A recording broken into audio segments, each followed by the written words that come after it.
Have you experienced anything supernatural? Yes, many things supernatural. Do you want me to elaborate? Yeah. I have a video that was on your thing. Is that the one you want to talk about, or do you have another one? There's many. I mean, there's probably 3 I tell all the time. Okay, tell us. Okay, so just one in my book, chapter 6, all about deathbed phenomena. So their stories are all throughout, but like there's actual deathbed phenomena that happens at the end of life that I never would have believed as an ICU nurse. I am a woman of science and rational thinking, I suppose, but then after a while you can't unsee what you see. And you know, one of the things that happens at end of life, usually about a month before someone dies, almost everybody will experience some kind of deathbed phenomena. One of the second most seen is visioning, so like seeing dead relatives, dead pets, dead friends. You're seeing it, or the person dying? How do you know they're seeing it? They tell you. They tell you. Okay. And they usually the craziest part is that they are alert and oriented. They are not on their last breath saying this. They are talking and saying, "My dad came to me last night and said he's going to come get me soon, but not to worry, and just to hang out for now, and I feel great about it." Like, that's happened to me so many. I can't count how many times that's happened to me. But the most craziest things are, one, I feel like I've had this experience that I now know is called a shared death experience. I didn't know it was called that at the time. It was with a young patient. He was dying basically alone. He didn't have very many friends or family. He had a lot of anxiety, and he had a hoarding issue, all these things in his life, right, that we helped at his end of his life. He allowed us to help him for some reason. It's like, I think he hit a bottom when he was dying, and he allowed us to like clear out his apartment, and like he was really open to talking about how he felt, which was mostly scared. And the whole team really got to know this man very well, and he lived longer than we thought, which is still not long, 6 to 9 months, something like that, but he lived a long time for us. And we all got to know him really well. At the very end of his days, I could tell he was dying, because you get good at like knowing he was going to die that day when I saw him. And he was unconscious, of course. And I had a continuous care nurse in the home, meaning a nurse that was going to be with him 24/7.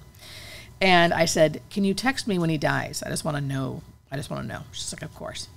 So I say my goodbyes to him, like kind of silently in my head, and I go to my car. And I wasn't really sad, because I feel like we did a good job for him. He had a good end of life, and he was having a good actively dying. He was very comfortable. He looked very comfortable.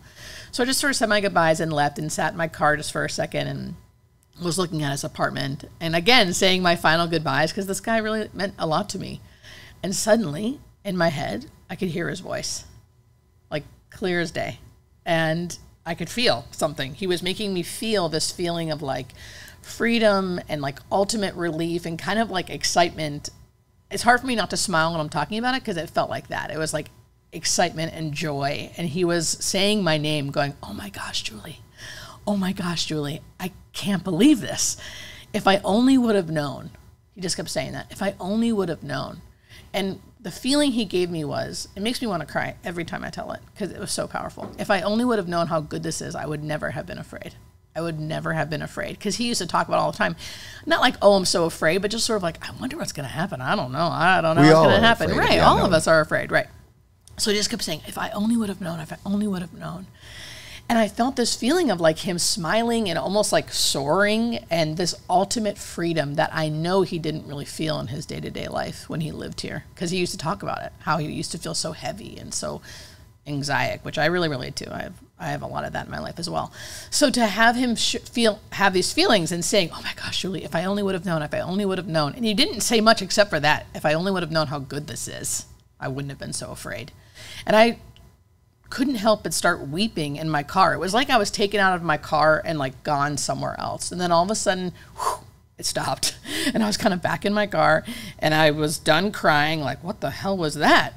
And my phone, kind of like back in reality, my phone beeped. I got a text, and I looked at my phone, and it was the nurse inside saying, "So-and-so just died." And I thought, I know, because he just showed me. He just showed me what it was like. And of course, I didn't tell anyone. I didn't tell a soul, except for my best friend, Jenny, who I feel like wouldn't think I was crazy.